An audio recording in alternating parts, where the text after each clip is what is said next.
Ham Radio Basics Live, Season 1, Episode 36. Josh from Ham Radio Crash Course Rebroadcast. Got that coming up next.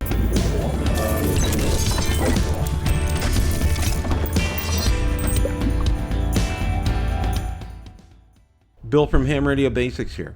If you like the content of this video or anything on my channel, make sure you hit the subscribe button and ring the notification bell so you don't miss any future content. With that, let's begin. The holiday season is in full swing, and I'm taking some much needed time off during the month of December 2023. Tonight, you're in for a real treat. I'm going to be showing a rebroadcast of my interview with Josh from Ham Radio Crash Course. Josh is one of the best ham radio YouTubers out there. He has covered a wealth of subjects regarding ham radio. He's been helpful to me with my channel and also with ham radio. So without any further ado, let's roll that clip in its entirety. Good evening, everyone. Welcome to Ham Radio Basics Live, Season 1, Episode 8. Very special guest, Josh from Ham Radio Crash Course. Josh, how are you this evening? I'm good. I just wrapped up some meetings for my day job, and it's going to be fun to just hang out and chat for a little while. Tell me about that. Yeah, it seems like lately I've been having meetings after meetings after meetings, and just I'm with you on that. And just before we get started here, I have to say this. Josh and I talked a little bit before the show, but Josh was the first person I found on YouTube. And just, watching his videos just really got me going, got me started. And, it seems like there almost isn't a topic that Josh hasn't covered. Seriously. You've done it. And I think one of my favorite quotes was I had Steve on from Temporarily Offline. And he said, ham radio's the hobby of 1,000 hobbies. And I love that quote. That's one of those ones that always stick with me. Josh, how did you get started in ham radio? Well, I was introduced to it as a Boy Scout. It was summer camp, and one of the Scoutmasters had a handheld. I think it was a Kenwood, and he was trying to program a repeater or something like that. He wasn't the best person to demonstrate the hobby, but I was like, okay, that's interesting. Maybe I'll hear that, sometime in the future. Fast forward to graduate college. I go to work at Boeing, and I'm doing software integration and test in a lab. And the lab manager there was is a ham. And he said, hey, you kind of into this stuff. You ever thought about ham radio? And then the connection to when I was a scout, I was like, oh yeah, that's that like handheld thing, right? Is that what they do? And, then he started breaking it down. He's like, no, it goes higher frequency than that. And it goes lower frequency than that and all that stuff. And kind of did a good job of, smoothing things out a little bit for me. And this was at Anaheim at the time, the Boeing complex in Anaheim. So we hopped in the car on a lunch break. He drove me over to the HRO in Anaheim, and I walked out with my first radio and a Gordon West book and got my license pretty much, pretty quickly thereafter. And that was it. I was pretty much hooked from that point. Wow. I say this, I said, it's lethal for someone like you or me to walk into a HRO store. It's just bad news and bad news for our credit cards too. It's just always. It's kind of scary because you get to a point where you probably have a decent chunk of radios and you walk into an HRO and you start thinking to yourself, I already have that. Or I already have something that does that. I don't need that thing because I've already got something, maybe a year or two older, but I'm probably pretty good to go. I don't know if that's scarier, the fact that you walk in and you're like, maybe I don't need something here today. I think that might be worse. I don't know. Yeah, I agree. It's like, well, I have that, and I have that, and then you look over, oh, I have that. It's like, wow, yeah, that's one of those things as well. So how did you get started, with your YouTube channel? What prompted you to want to get on YouTube and, help the folks out in the ham radio community? I promise not to go too long on this. I've answered this before, and I keep trying to get it to a tight little answer, but I've actually been on YouTube since 2006. That predates my ham radio license by a year. And I got on YouTube to kind of make videos about whatever it was that I was hobbying on at the time. So my first video that YouTube picked up is back then, you had like single videos that would get monetized before you became a creator or whatever they have now, was my modification of a 4-foot offset smoker that was made by Brinkman. And it was just kind of a how-to, like going through my process for what I did. And my wife told me, she's like, "Yeah, you should keep making videos. You obviously enjoy kind of explaining what you've done and sharing knowledge and whatever. So, keep doing it." So she's always encouraged me. And basically fast forward to years upon years of making videos, I became uh, monetized at some point, I think in 2012 or 13 or 15 or something along those lines. And mind you, I really wasn't making ham radio content, just occasionally. But I had finished doing a video a day for over 600 days. I would shoot a video, edit it, post it all in one day. Did that for, like I said, 600 days and just got kind of burnt out. And at the end of it, I was talking to my wife again with always the best ideas. And she said, "Well, you did a lot these last 2 years. What was like the favorite time you spent making videos?" And I said, "Oh, for sure it was the ham radio content and radio adjacent stuff." And she's like, "Well, it sounds like you should just not do the dailies, throttle it back a little bit, put a little more effort into the videos and just, release a video, one or two a week, and, see how it goes." And so that's what I did. I didn't even rebrand the channel at this point until 2019 or 2020. It had a different name back then. But in 2018, I pivoted everything over to just ham radio content. And that's what we've been doing ever since. Wow, that's a great story. And you know what? You're all, yeah, and I'll tell you what, the best advice I get in my life is from my wife too. It's like, Yeah. that's just golden. Okay. I follow what she does all the time. Well, when we go out, for example, like when I was shooting drone videos for my drone channel, she'll do a lot of my videography. And then, she's going to be coming with me to Dayton, and she's going to be shooting a lot of the video when we go there as well. So That I mean, helps. she's like I call her my right hand man, but she said, "Don't say man." I said, "Okay, that's fine." Yeah. Just one of those things. So I know you did get to Orlando. I did see some of your videos on there. Really liked your walkthrough outside with the tables. Thank you. And just one of the things for me now, I've been to Orlando once, and then COVID hit, and then it was just just a nightmare trying to even think about it. And then this year happened to fell on our wedding anniversary, that kind of. So, Yeah. what were your impressions of HamCation this year? Boy, I also say like the ham fests all have their kind of uniqueness, their own personal flair. And HamCation to me is like comfortable, I guess is the right term. Like I'm never too pressured to go from like booth to booth. I get to go talk to people, spend a little bit more time hanging out. And then obviously you've got the campers in the back, which we usually have a couple of friends with campers. So we end up migrating out there a couple of times throughout the day. It's kind of like our little oasis from the craziness. It's just a more laid back affair.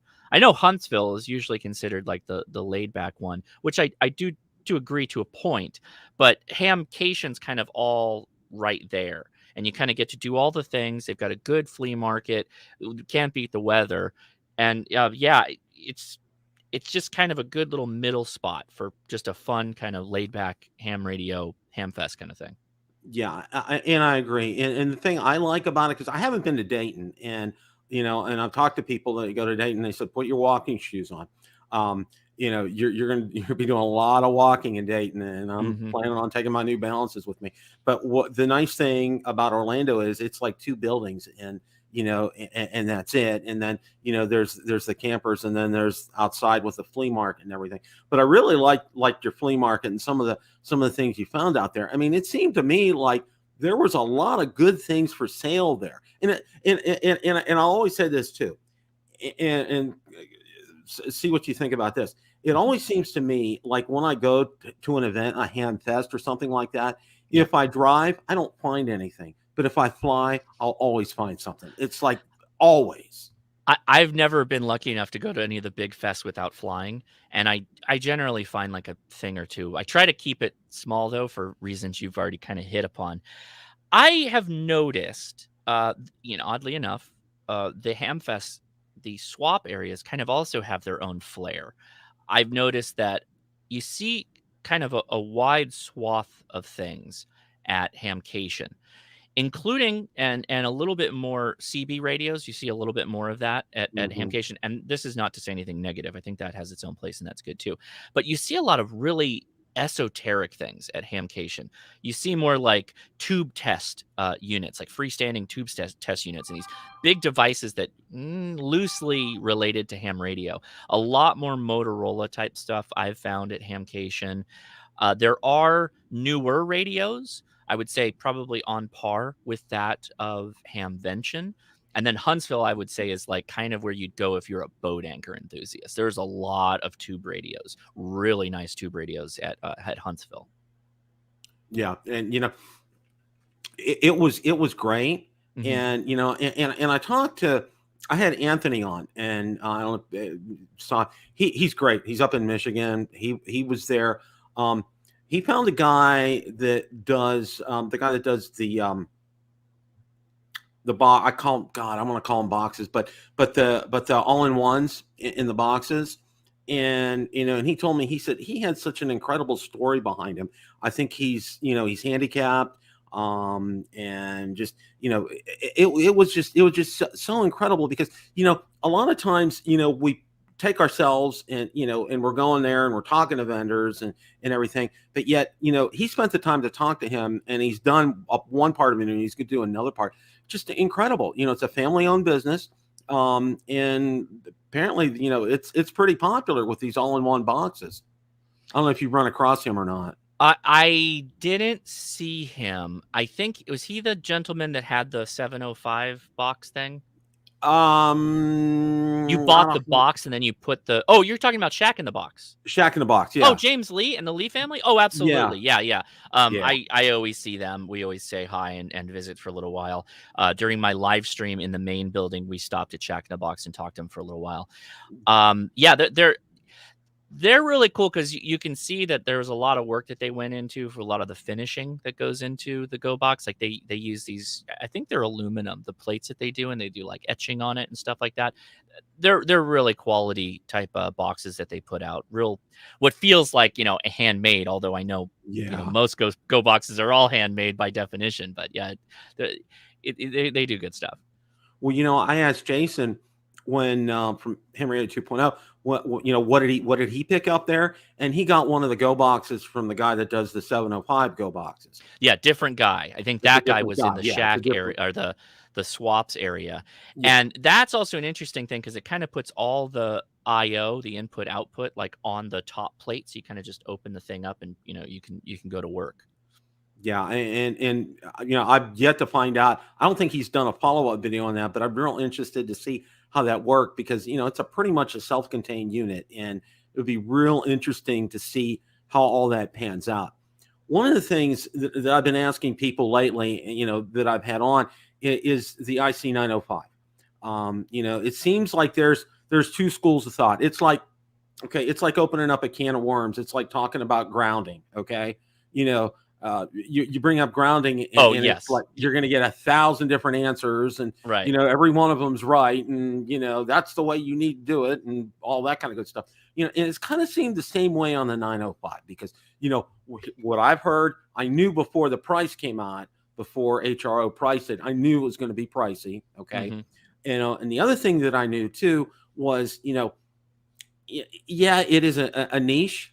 In fact, I heard last week when I had Rhea on, and Smoke and Abe commented, well, this is probably going to be a radio for like clubs. Okay. And, and to me, the one thing that I've heard, okay, it depends upon where you live. Okay.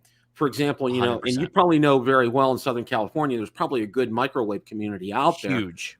And here in Florida, I mean, it's like almost next to non-existent around here. So what are your thoughts on a 905? I'm just curious to find out. Yeah. Well, why there's not a lot of microwave enthusiasts in Florida, right? You got no hills. Yeah. So Southern California, we're crazy with hills. There's so many soda summits and all that. And there's actually a really strong microwave community, so much so that the Amateur Radio Television Network, which is a YouTube channel, they're here in Southern California. And there is an active collection of amateur radio television, fast scan television enthusiasts that, are pointing their antennas all over the place throughout the day, just, streaming whatever they're doing and that kind of stuff. The 905, boy, I think you kind of hit a lot of the points. So it costs a lot because microwave's expensive. I think that's a point that's been brought up many times. Once you start going higher in frequency, the costs, start to shoot up. Oh, yeah. It's intrinsically line of sight most of the cases, right? So unless you're in a situation where you're using geography to kind of help you out, and you've got a community of people that are interested in it, it's kind of going to be a little bit lonely out there, I think. So if you don't have that built-in community, or you're in a community of people that kind of all want to go in together and dabble with it, it's going to be an interesting go with that radio, I think, stateside. I'm kind of curious. I don't even know, really, to be honest with you. I can make my assumptions that California, there's going to be a lot of people that are going to be into it, but Florida and states where microwave's not that big, I don't know. What In my head, it feels like a radio that was designed for Japan. So if Yeah. you think of a small landmass where everybody is, then microwave is probably pretty awesome, right? Because you've got the bandwidth rates that you can do big data wirelessly in a large city like Tokyo, extremely dense, or just even some of the smaller cities. Then this radio is going to be, I think, very popular in Japan. I just, Yeah. I'm waiting to see how it all kind of shakes out. Yeah, I've been saying that the past several weeks, exactly what you said. This was made for Japan. I mean, Right. when I tell people, ICOM, they're a Japanese company. Who are they Hmm. going to first primarily make this radio for? It's going to be for their, Right. for where they're from, Yeah. and that's exactly what it is in this case. And I'm thinking, and this is just me for right now. Um, you know, I'm thinking, a lot of people are going to take a step back and take a look and see how it does. And they're going to wait to watch, say, you have a video, Jason has a video, on the ins and outs of it, and see how it works. And also in real life, and probably wait some time. So I'm thinking sales aren't probably going to be, they'll be good like in Southern California and other areas where there's good microwaves. Hmm. But in other areas, there's going to be a wait and see kind of an attitude with this. That's what I'm kind of thinking. I think you're right by its very nature, right? We already are a community of hams where this is a niche hobby. With going back to your comment earlier from Steve, right? It's a hobby with many different niches, right? Well, this is no different. This is a highly niche area, but kudos has to be given to ICOM for wanting to even explore this Yeah, area, right? A lot of times it's been mentioned that these frequencies, that this radio, not 2 meters and 70 centimeters, but everything higher than that, is, I'm not going to say underused, like we're abandoning it or whatever, but there's definitely not as many people on these microwave frequencies as there are on 10 meters and the HF bands, 20 meters, etc. So I think it's cool that ICOM is trying to explore this market space and at least create something that's largely a turnkey type device that can get people going in this if they were so interested to do so. yeah, yeah, and and I think it will catch on. It's just going to be Hmm. one of those things. People are going to want to take a step. It's like we talked before the show about my drone channel. A lot of times that's what I get. I'll be an early adopter. I'll buy one. I'll go through it. I'll show the pluses and minuses, and then a lot of people will pull back and wait a few months and take a look and see, and then they'll make that buying decision. And I think that's what's going to happen in this case as well. One of the best pieces of one of the best pieces of advice that I got when I first started out in ham radio was listen, listen, listen. Okay, because you go out there and you pass your test, you pass your technician test, or maybe general, and then amateur extra, which mine all happened pretty fast. I did it within a year.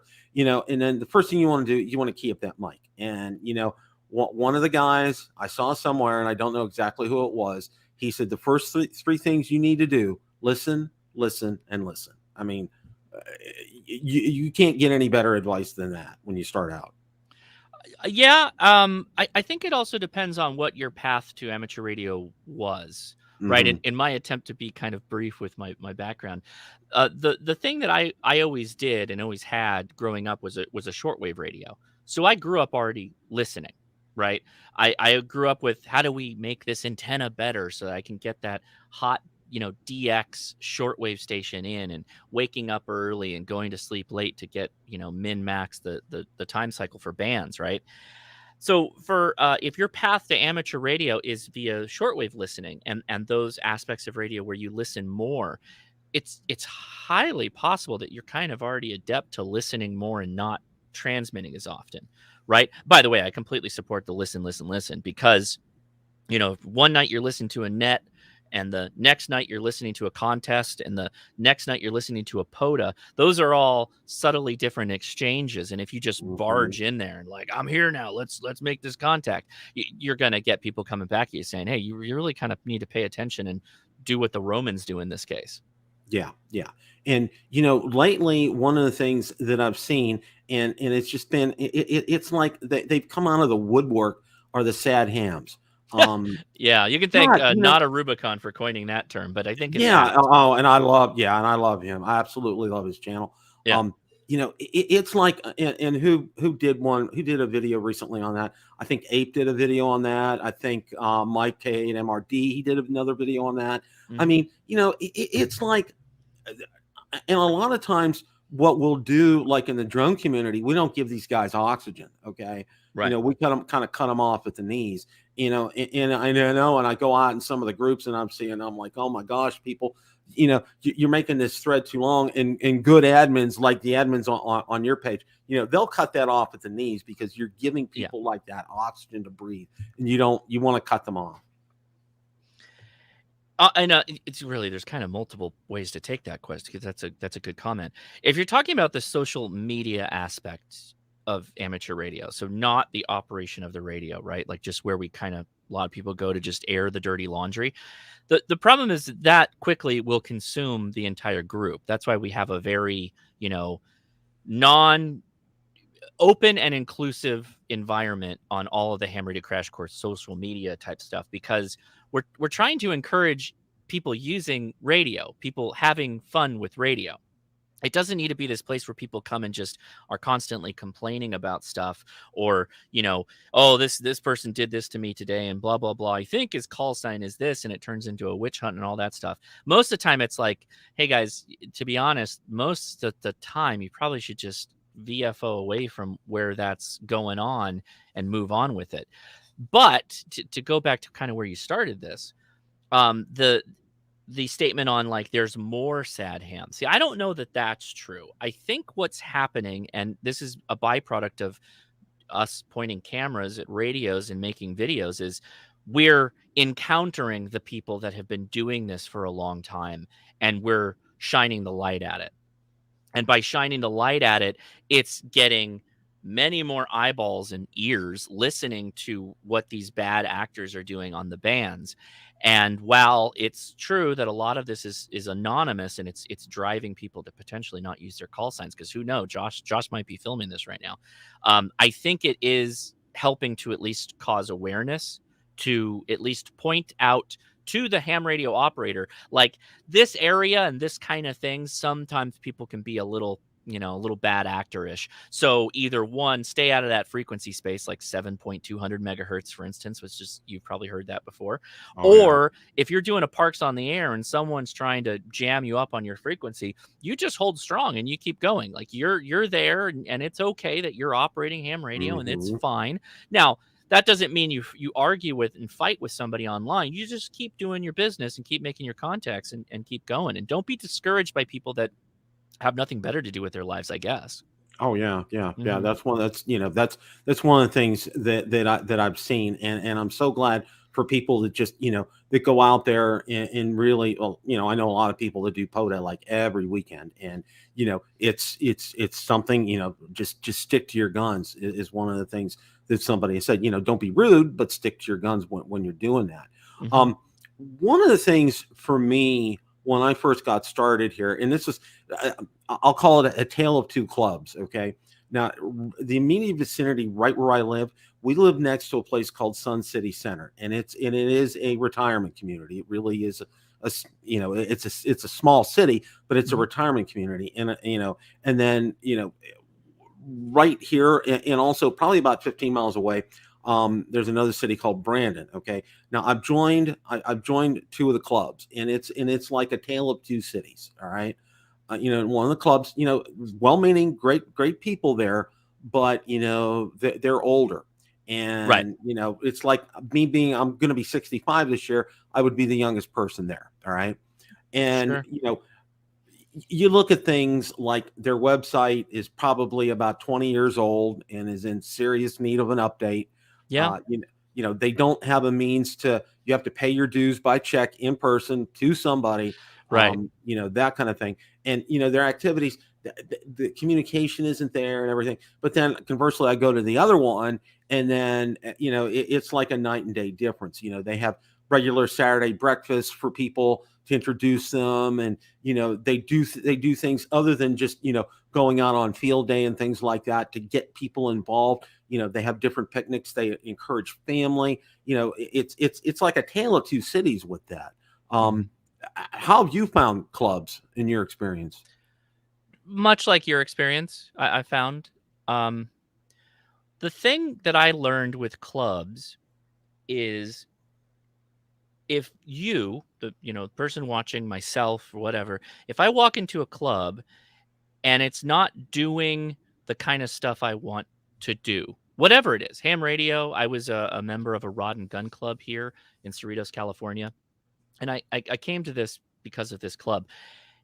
If I'm not willing to stand up and be the change that I want to see in the club and have a go at making that change, and if the change doesn't happen that I want to see, or what happens a lot is you kind of get some defensiveness to making changes, to wanting to grow and come up to the modern day with technologies and tools or whatever, then that's fine. You can just say, you know what, I'll probably stay a member. I'll come to a couple meetings, but I'm unwilling to like give any more of my time.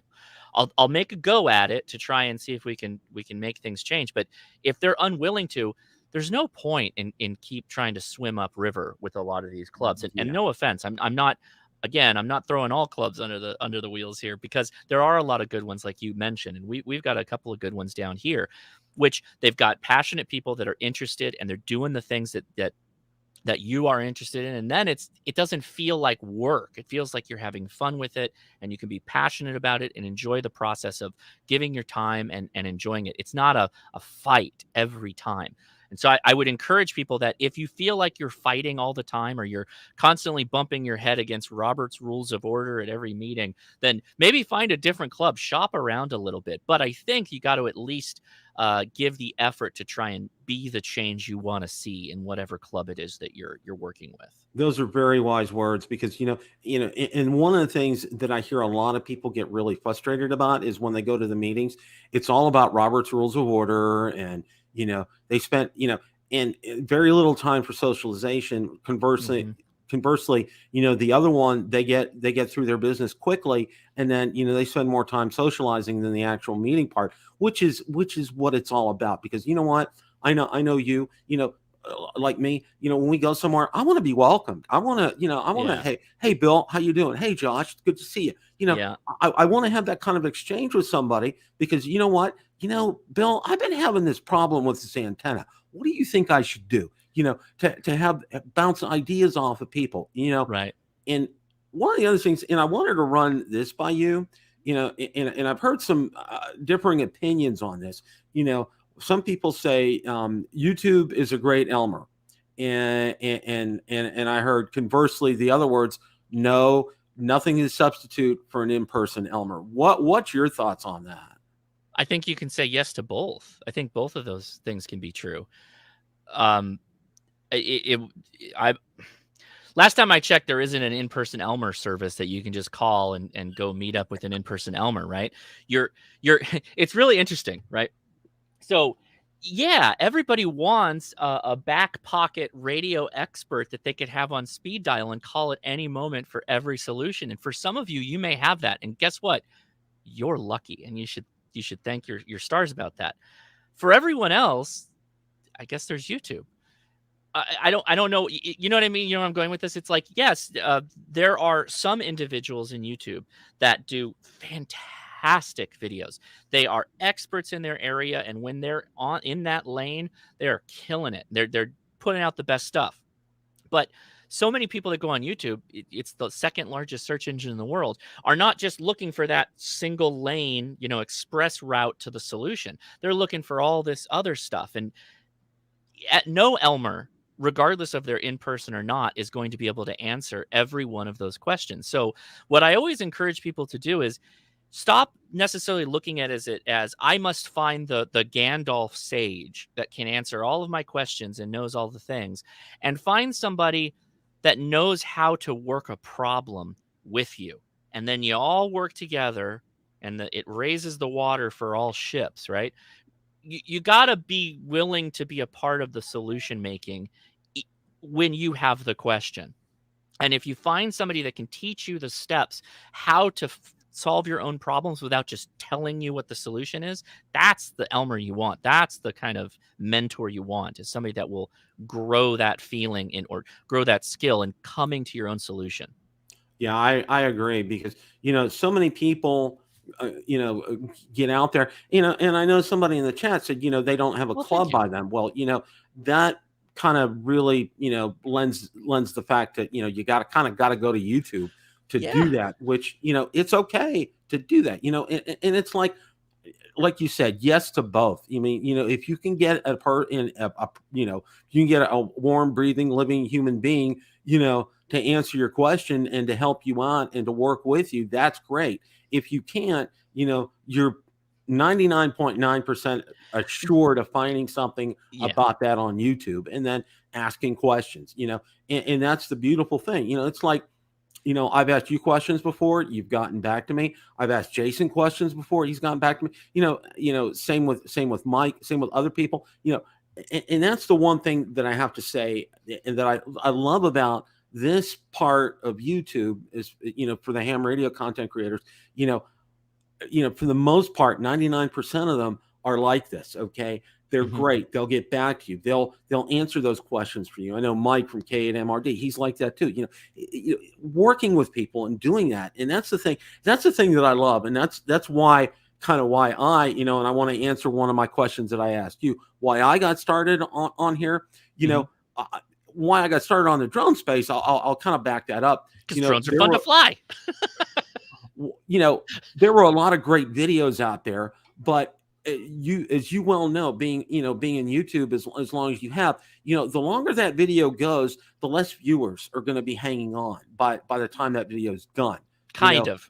If drone AB comes out and then next week drone AB plus comes out, then AB videos will drop, right? But if it's an evergreen thing like building a dipole antenna, if you made the video all right, it's gonna stick around, right? Exactly. And that's the key. One of the things was I wanted to come out with some quality content for people, because so much of that video, there's, and this is no indifference to my fellow drone content creators, but they'll be going along for several hundred feet and you don't hear anything. They're not narrating, nothing's going on. And learn to edit your videos, number one. And please, it's the same thing, but I've seen here, as far as ham radio content creators, people are really good with this. And, if it's a 15-minute video and gets the job done and can be evergreen, that's fine. If it takes 45 minutes to go through something, that's fine as well too, because, you're going to stick around and you're going to learn from that. And that's what I think is the most important thing about it. Let me add something to this too, because the more I'm thinking about this, I want to give a little bit of tough love too while I'm at it. If you do have an Elmer or somebody you bounce ideas off or questions, mentors, I kind of like mentors more than Elmer, but, consider not turning them into Google if you could. If, for instance, the question that you have is something that is on a website, take the time to go search for that, right? Or, do watch a couple of YouTube videos. Because if it's something like, can I really use X amount of power on this band? What's my limit? Well, you don't necessarily need a phone call, text somebody about that. You can look that up online, right? So the good thing is that the internet has democratized all this information. And so it's all available, whether it's in blog form or the ARRL website, heck, even Wikipedia, wherever you want to go, or YouTube videos. And so a lot of that information is out there. So what you can do sometimes, if you've got, again, your Gandalf, Elmer that we're talking about here, show a little bit of respect for their time and see if you can kind of help yourself out a little bit. And then when you get stuck with that thing, that's when you go to them and say, hey, what should I do here in this particular situation? I've already tried this, and this led me to here, and I think this is blah, blah, blah, blah, blah. The you trying it, banging your head against the wall, you're going to be frustrated for the moment, but believe me when I tell you, you will learn more in failing to solve your answer than someone to just tell you over the phone, do 1, 2, 3, 4, 5, and you're done. Thank you very much for calling. See you later. Right? Like, you will learn so much more. So much more. Oh yeah, and that's I've been in IT my whole career, and that's been the same thing. I learned through my failures. I've learned how it's an invaluable tool. I mean, failure. I mean, that's one of my managers years ago called failure one of the best tools out there, and he was right, and I do agree with him on that. One of the things for me, as far as something that I go overboard on, it's like my wife says, "Do you have enough antennas?" And I go, "No." It's like I'll see an antenna on sale, like click buy. I'll see another one, yeah, and I pull my drawer open, and she says, "You going to use all those?" Well, yeah, I'm using all those. Yeah. What is it for you, Josh, that you just are just like weak in the knees about for ham radio that you can't say no to? Tiny QRP radios. Okay. I love QRP. So I have this, and I'm so bad at this. I'm failing in my own like romantic ham radio goal. I love radios like the Mountain Topper, right? I love tiny Morse code only radios that just run off of a 9-volt. And every time you turn it on, only DX comes through the speaker, right? Like I love these tiny radios that fit into a Crown Royal bag that's, super tiny, right? And it takes up no space in your pack, and it's just beautiful, and you have a great time. I love that. Like the Soda Goat. Do you remember Steve? He used to make a lot of videos. That kind of stuff just drove me nuts as I was getting into HF and stuff, and getting more active in parks or summits on the air. So anything that's like that, I can just put it in a bag and it goes along with me, is my most favorite amateur radio stuff. And so obviously that's antennas and keys and sometimes tiny little laptops or cheap laptops, all that stuff, the bags that they all go in. That is like my big love in the hobby, because, again, to reiterate, I'm 40, so I got a wife, I got kids. They're always doing something. They always need my time to be at the thing that they're doing something, right? So for me, I try to bring ham radio with me whenever I go. I seldom get the day that I'm free to just have a ham radio day, Josh. Don't, if the family wants to come, that's fine, but we're doing ham radio, guys. It's always me going along to something and sneaking ham radio in at every little moment. So that's always my jam, is like, how do I fit ham radio into my life even more than it already is, right? Well, one of the things I really liked your video on your F-150, and I thought thank you. That was well done. And I really like it because so many people make it to be like a political thing or whatever. But you know what? Yes. For you explained it so well. I mean, thank you. It just it made perfect sense for you. Right. Seriously, and that's what I tell people. And it's like I was so afraid. I was like, oh my gosh, people are just gonna. But no, I saw the comments in there, and they were all great comments. It was pretty hospitable in the comments, and I was really surprised.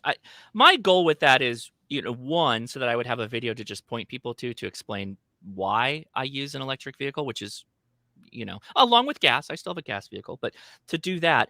But I think it was to also try and to correct misconceptions a bit. Yeah. It like you said, it's become politicized. And once you politicize something, all objectivity flies out the window. Yeah. People draw a line in the sand and they say, I'm in this party or I'm in this party. And I kind of always, regardless of what it is, ham radio or otherwise, I try and remind people to be objective and to see what the other person is saying. again, it's not probably the solution for you, but their point of view might be a subtle correction to a list of things that you had a misconception about. So EVs are an example, but radio has a similar connotation in some of those areas as well. Well, I know you got you just put a radio in there too. How's that working out? Fantastic. So far, no issues. No issues. Good. I've had HF in the vehicle, right? So I had my KX2 hooked to an antenna that I had attached to the roof, not magnet because it's an aluminum body. So I had to figure out another latching mechanism.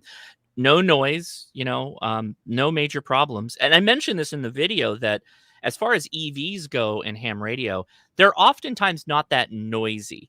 The only times you get noise is when there's this transition from drive power back into the battery, or if you're charging actively, like at a high-speed charging station.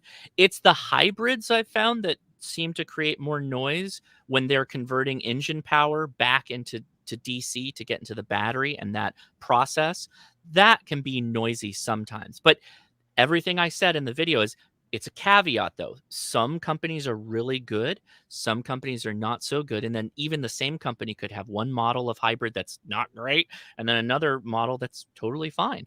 So if you are interested in EVs and you are a ham and you want to put radios in there, you do owe it to yourself to go to the dealership before buying and trying out the radios. Otherwise, you could be in a situation where it's not great.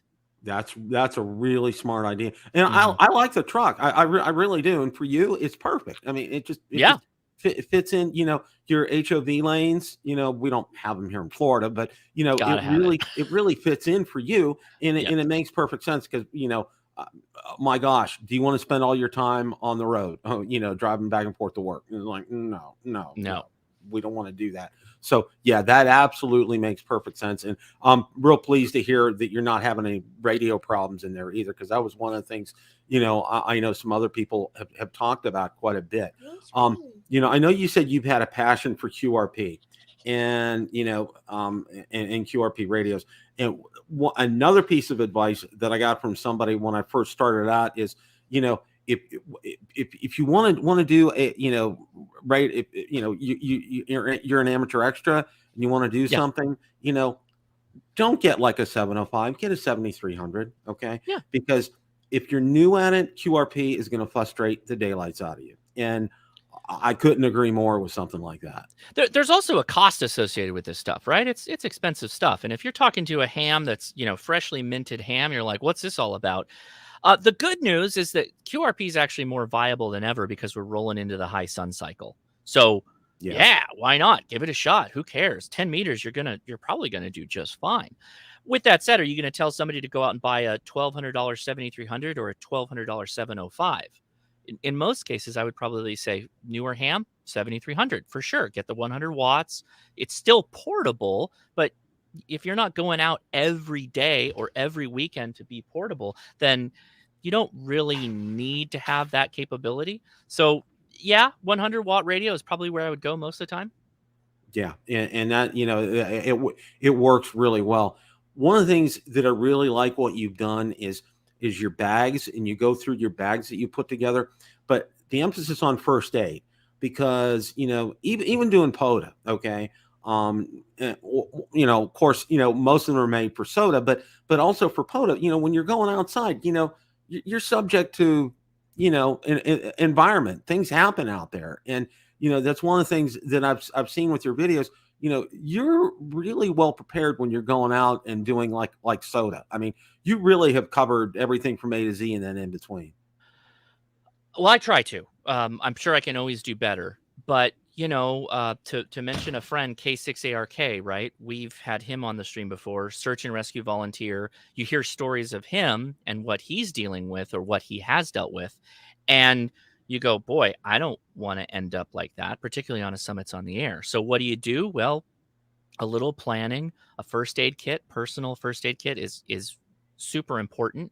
You should definitely have that. And then the question is, okay, well, what should I have? And then that turns into a whole YouTube rabbit hole deep dive as well, because there's a ton of first aid channels out there that help a lot. I did a video with Kevin W6RIP and Adam K6ARK, and they kind of gave their thoughts on a couple of first aid kits. I've had USN Doc. He's another really good YouTuber that talks about first aid. He is a United States Navy ER doctor, and he talked about different stuff like that. But if you're going out in the field, particularly on a Summits on the Air, I never want to really be a burden on anyone else if I can prevent having to call search and rescue or emergency or whatever. So little things that you can throw in the bag can not only help you, could potentially help another in saving a life, or just helping them not be in pain. And family, right? If you got family with you, you got to be prepared for that kind of stuff. At least that's always kind of my opinion. A bit of that, I think, is coming from my legacy as a Boy Scout. Well, yeah. Well, I got just to relay a quick story. My son-in-law and daughter, and this before they were married, they were at a cabin in southeastern Ohio, and my daughter looked the wrong way and she stepped and she broke her ankle, and it was bad. Okay. Now, my son-in-law was a sniper in the Army, Oh, wow. and the first thing he did, obviously, he has a first aid kit in the car, but one of the first things he did was pop about 5 or 6 Advil into my daughter's mouth and told her to swallow them. And right away he got her to an ER, and he carried her. He said that adrenaline, it just kicked in and he picked her right up. Now my daughter's like about 5'3", so she's not terribly huge, but sure. With that rush of adrenaline, picked her up, got her in and got her taken care of. And, and it's good to know, he said all that stuff, he had long since been out of the Army, but all that stuff kicked back in just like that. It just, he didn't skip a beat, he said, when that happened. And I got to give him a lot of props to that. So what piece of ham radio equipment that you don't have that you want to get? See, you got me with a good question. If it's if you could only have one radio, what would it be? It's 705, because it kind of does everything. What is a piece of ham radio equipment I want that I haven't gotten? Well, I mean, I do want the 905 because I want to experiment with it and try it out. But I'm sure I have another answer to that question. Oh, you got me stumped that's a good one. I have so many plans on videos and things like going, months out into the future, and all that stuff is stuff I already have. I just haven't been able to build it yet. I'm hurting for my 80-meter antenna. That's been down for far too long, but I already have that antenna, but it's not deployed yet. So I have a PAR NFEDS antenna that is a legal limit. So I'm looking forward to put that up. I guess I don't have it because it's not on the air yet, so I'll take the cheater way on that one. I do. Somebody said Flex. I do want to try out a Flex radio. I had a great time playing with the Hermes Lite a couple of live streams ago, and so I do kind of want to try out a Flex because their approach to interfacing the radio and the remoting capability, I think, is unique to them, and it's a novel approach to it. So that's kind of exciting. The tower from John Amadeo. Oh my gosh, I would love to have the tower from John Amadeo, but I know my wife would not allow that. That just isn't going to work in this current home.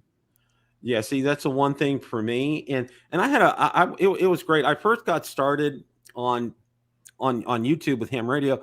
TO invited me on the Coffee and Ham Radio show on Saturday, and one of the things they wanted to talk about, like drones with ham radio, and one of the things that I was very keen on and well aware of, there's some drop and release mechanisms for the drones, and it's just like getting that antenna up in that tree is, it's not like getting a potato shooter, potato launcher, or slingshot, or just you fly over it, you have the gimbal pointed down, boom, you're done, you got it up there. I mean, it's perfect every time as far as that's concerned. One of the things that I wanted to ask you was, your wife's a ham too, isn't she? She is a licensed technician. Yes, okay. She is. Okay.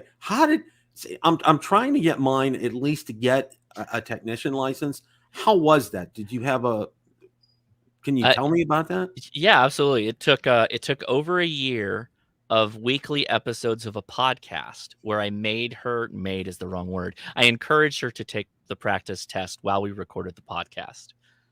That's the trick. I started a podcast. That's how I got my wife to get her license. my route is totally non-standard. And to be honest, she's not very active. She doesn't do much with it other than she knows how to use the handheld now. She knows how to use the radio in her car. She understands the simple things, and she's currently working towards her general, which she's been taking practice exams for that. So, yeah, I guess my piece of advice that I always have for folks is take them along or include them in whatever aspect of amateur radio that you're passionate about. I've heard that there are a number of spouses that got introduced to radio, or at least were kind of encouraged to get into radio from following their husband along on some Parks on the Air activations. And given enough times, you probably will have a situation where you could ask them to maybe run a couple of contacts with your call sign, and that may start a fire. It may create some kind of interest there. In my wife's case, she is the most interested in it from kind of an emergency preparedness point of view and how it would fit into a community type response thing and being more active in the community, particularly during an emergency, like out here with earthquakes or whatnot. So that was kind of her leg in the door, if you will. Yeah, and that's what I've been desperately trying to kind of like, gently persuade my wife at least to get a technician, just for the ability to communicate during those times, because obviously when hurricane season hits down here, it's we actually had a pretty good one come through last year, and and I'm hoping, well, it prompted us. One of the things that we ended up doing, we ended up buying a propane powered permanent generator, or not propane, but natural gas. Okay. Yeah, it's costly, but it's really nice because we were without power for like 2.5-3 days. And Florida, the temperature fluctuation here is crazy. But for the most part, it's going to be up in the 80s and the 90s, and humidity, and it's just you need to have that. And I think that's kind of prompted her on this end too. So we'll see. I'm kind of like trying, like you, is to maybe gently nudge her in that direction. So hopefully that will get things going as far as that's concerned. One of the things that I've wanted, as far as I wanted to answer that question that you asked about what piece of equipment do I want. Oh yeah, please. I look at the 7610 and I'm like, it's like drool coming out of my mouth, and I got to get a napkin and wipe it off. It's just it's just like. To me, and I've told somebody, it's like that old saying, the bee's knee. I mean, it does everything and then some. And and I'm like, pace yourself, Bill. It's like, you don't, as my dad used to say, Rome wasn't built in a day, and there'll be plenty of time for that. Enjoy. And one of the things that we say in the drone community is enjoy what you have, what you're flying with, because constantly we're talking about new products, new things coming out. The same with the ham radio. But it's the same piece of advice I have with ham radio. Enjoy what you have right now. If you're using a Baofeng and it's working for you, good. That's great. If you just bought a Yaesu FTD5 and it's working great, good. You don't have to get the latest bells and whistles if it's working for you. But if it's not working, then you get out there and you find out why. Is it that antenna that you have? Well, I got to say this, okay? The best antenna that I've ever gotten, okay, and I have all kinds, okay? I found out about Ed Fong, and I'm like, oh my gosh. It's like I died and went to antenna heaven. And he's, he actually answered my email, because, everybody said he's so busy, you'll never get a hold of him. He answered my email. He could not have been nicer, Josh. Oh my gosh. I was doing cartwheels, and my wife's like, why are you so excited about getting an email? I'm just like, I thought he was very responsive in emails. I thought that everybody told me that, oh no, he'll be on videos. He'll talk to you, whatever. Not me specifically, but like just, anybody. I thought that he loves talking about his antennas and stuff. Yeah, it was a couple of days, but then he responded back to me, and I was like, my gosh, he is just absolutely in that antenna just made a difference in my life. I mean, seriously, you go from like what you had to that, and it's like, oh my gosh. So many things you've mentioned that are good points. I'll leave you with, I'll mention this quote because I think it's an important one. As much as ham radio is a hobby of many niches, ham radio is a marathon, not a sprint. So Mhm. whatever it is that you're trying to attain knowledge of, understanding of, or the physical components of in ham radio, you should take your time in getting there. And it's for a number of reasons. Sometimes you just can't shortcut it, like learning Morse code. You can't. There's no Yeah. secret to it. It's you got to do it. Um, Buying gear, well, there's no point in buying a radio that you're not ready for, that you haven't kind of worked your way up to. And just becoming more proficient at using the radio, becoming a good operator takes time, takes doing. Becoming good at contests takes time, takes doing. Doing POTA, Parks on the Air. There is no video I can make like, this is the one best Parks on the Air antenna, because everybody's situation varies so greatly. Oh Some yeah. parks you can't put an antenna in the tree. Some parks you can't really do a radial system on the ground because there's too many kids running around and they'll trip and blah blah blah. So there's no like one answer for any one ham generally, but it's nice to consider that ham radio is going to be there for you. It's not going away. It's never going to go away. So it's nice that you can always just come back to it and kind of build upon what you've been doing, and have projects for yourself. Give yourself challenges, but make them realistic. Now, the 7610 thing. Boy, I want to reply on that one. So I used the 7300 for years. That was the primary shack radio for all of my live streams. The reason why I went with the 7610 was really like three things. It was the diversity receive, because you could have, it's basically got two receivers, so you can have two separate antennas, which I now have, which is nice.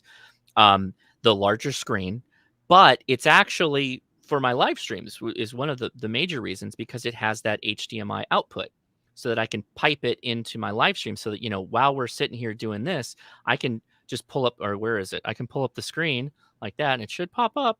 Maybe. Uh-oh, there it is. There it is. There it is. So yeah, I can just demonstrate like live on the screen. Hey, I'm touching buttons out here, right? There you go. I'm controlling the all that stuff.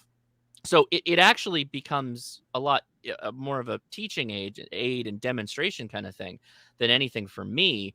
But for some people, they don't need that capability. They just want to have a nice little monitor that they can see, and that's good enough kind of thing. Well, I really liked what you just said. That's another thing that's going to live with me. That it's a marathon and not a sprint, and I think that's so true because for me, for example, CW, I have no clue.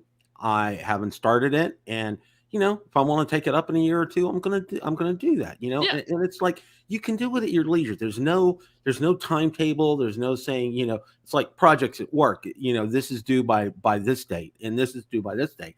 There's no due date with this. It's like you want to do it, you want to do it. It's like some people with FT8. They've never done it before. They'll dabble into it. Others will say, that's not an area that I'm comfortable with. I'm gonna be doing POTA or SOTA or something else. It's like you have so many different avenues that you can take with this, and that is probably one of the best things that I've had with this, Josh. Is like there's just so much you can do, and you'll never get bored. I mean, really, seriously. If you'd have to try to be bored in Yeah. ham radio, I feel. Now, I will. The caveat that goes along with that is do attempt to try some of these different things, because this Oh goes yeah. back to the whole objectivity thing. There's a lot of people that, not big fans of FT8, but I'll argue that a lot of them that are probably the most vocal in saying, FT8's not real ham radio, is they probably haven't done much of it. They probably haven't used it, and they probably don't know how to use it very well, even if they got it set up. So I always encourage people to not be negative about something that they haven't tried. And Mhm. until you've tried it, it's really hard to come from a place of understanding and make an opinion that's worth a grain of salt without actually knowing something about it. So that means Yeah. try it. It's good Yeah. stuff. Exactly. And that's what I'm probably within the next year or so. One of my goals is one of the things, I write down, I don't do a New Year's resolution list. I write a list down of things that I'd like to try to do for the year. Okay. Mhm. And if I get to it, fine. If not, there's next year. I'm not going to worry about that. But one of the things that's on the list is CW. That's one of the things that, I can remember from my early days, and you really sparked a great memory for me because my parents, I think I was 15 or so. They went to Radio Shack. They got me realistic 9-band with shortwave on it. and I'm listening out there at night. I'm listening to like the BBC and other stuff. And, I'm just like my ears, I'm out sitting out in the backyard, 11 o'clock at night, the antenna's all the way up, and I'm pulling this in and, it's like the world is right there for me, Right. And then I come across the CW station, it's just like listening to that. I was just like so bitten and smitten by that. So yeah, it's going to happen one of these days. One of the questions I wanted to get to before we close shop here is, okay, one of the things, I was ready to pull the trigger on an ICOM IC 7100 and then boom, gone. History. Gone. Okay. Adios. Okay. Now I've heard two things about this. Okay. One, the obvious is, they ran out of parts, the parts supplier shortage and all that kind of good stuff. The other thing that I heard was probably midsummer, it's probably going to come back. What have you heard on that? I will give you two answers for this. Okay. One, obviously, I have a bit of a relationship with ICOM because of HamNation and all that stuff. And while I will say, like, I've heard about some things like the 905, right? I had a little bit of forehand knowledge, particularly before Huntsville, before we shot that video and whatnot. Second answer, specifically to your question, I have heard nothing regarding the 7100. I have heard nothing. So your guess is as good as mine. I will say, I did ask Ray months ago. I'm like, hey, I think the world needs a replacement for the 7100. Is it, what are can you tell me anything about it? Is that a thing? And he's like, no, it's still for sale. We're still making them. But my understanding is, much like a lot of the manufacturers, they've had trouble getting the parts they need to bring the radios to market. We've seen that on brand new radios. We've seen that on older radios, and we're seeing it with the 7100 as well. That's my That's my personal assumption. I got nothing from Ray. He was tight-lipped about all of that, other than to say it's still in production. They're still selling it. It's still a good radio. People love it. I'm like, yeah, all that sounds right. So that's what I know. Yeah. And and I got to say this, I've seen, people talking with Ray on videos and everything. He seems like just such a great guy. He really does. Oh, he's great. He's really knowledgeable. He is. I think the cool thing about Ray, and everybody in the chat can kind of hopefully have experienced this. Talking to him in person's a lot of fun. You get into kind of a rhythm with him, and you just end up going back and forth. And he's like that at the Ham Fest when he's surrounded with people. He's sitting there talking with people all day. So he really must be passionate about it and enjoys it, because he'll just kind of hang out and have fun with everybody. And he's got good ideas. I've bounced a couple of video ideas off of him, not even related to ICOM or anything like that. And he's been really helpful. Good guy from all my experience with him, for him being a friend of mine. Yeah, he really seems like that. So, our hour is over, and I want to give you back some time so you can probably, enjoy some food and socialize with your family and everything. And, I know the time difference, and I really appreciate your getting on, Josh, because, I'll say it like it is. Okay. Yeah. You're one of my ham radio heroes. Okay. Thank you. I'm just another thing. ham. I just happen to drag a camera along with me. Like you'd probably drag along a drone, or now a camera, but same kind of concept. Well, and it's like I said the same thing with Jason too. I mean, you, especially you two, because, you both of you first got me started. You were out there. It seemed like every question I needed to get answered, I'd either find it in your video or Jason's video. And, it really got the ball rolling for me. And, and that's one thing that I tell people, with ham radio, the beauty of it is, you're going to 9 times out of 10, you're going to find what you need out there. And like you said, it's the number 2 search engine in the world. You'll find it. It'll be there. So, Josh, hang on a sec as I close things down. Can I answer one thing really quick? Yeah, sure. Go for it. Mike B, the drone ranger. I've never signed an NDA, so it's nothing like that. I promise you. I don't have any more information. Go ahead. You take it away. Thank you so much. Mike's one of my drone guys, so I know Mike pretty well, and a lot of the guys, when they assume that they won't come on a show, or that they're tight-lipped about something, that they're under NDA. They know what's going on. Yeah, Mike's a great guy. But no, I want to thank everybody for showing up tonight. It was a great. I watched the chat. You guys were great in that. I'm looking forward to meeting Josh out at HamVention along with a ton of other people. Looking forward to having some fun. I'm going to be having Matt on from Minnesota next week. So cool. stay tuned for that. And I got Frank from Tank Radio. He's coming up as well too. And Frank is, Anthony told me about Frank, and Frank is just a ball of fire. It's what he is. Ball of energy and fire. Yeah, that is a good way. He really is. So I'm looking forward to that as well. Josh, thanks so much for spending some time with us tonight. As always, guys, have a great rest of your evening, and 7-3s to everybody. 73. Thank you.